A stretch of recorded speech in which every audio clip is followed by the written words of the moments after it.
Hi guys, Colin with Phillips Chevrolet of Frankfort, Illinois here. I'm sitting in a brand new 2018 Equinox. Real quick, I wanted to show you one of the features that's on this vehicle and where it's located and what it does. I want to talk about forward collision alert. Now where you're going to locate that is the steering wheel. Okay, on the left side in the middle of all the cruise control settings, you're going to see what looks like a car hitting another car. That's what we're trying to prevent. So basically all it does is, and I'm going to press it real quick so you can see the display. It'll show up here. You can set your following distance. There's three increments of following distance that you can set this to. So, I mean, if you're in bumper-to-bumper traffic and you don't want it going off every 2 minutes, maybe set it a little bit closer, and then further if you're just driving every day. Basically what this does is it'll flash, it'll make a noise, it'll let you know that you're in imminent danger of being in a collision if you don't brake immediately.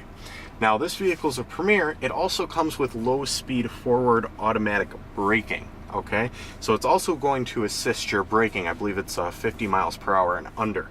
Now do not rely on this to fully brake the vehicle for you. It will not do that. It's just going to assist you in the instance that you need to start braking. So it's going to start applying pressure to the brakes itself, and then you will help it to a stop. That's essentially forward collision alert. I mean, strictly a safety feature. It's a wonderful feature to have on your vehicle.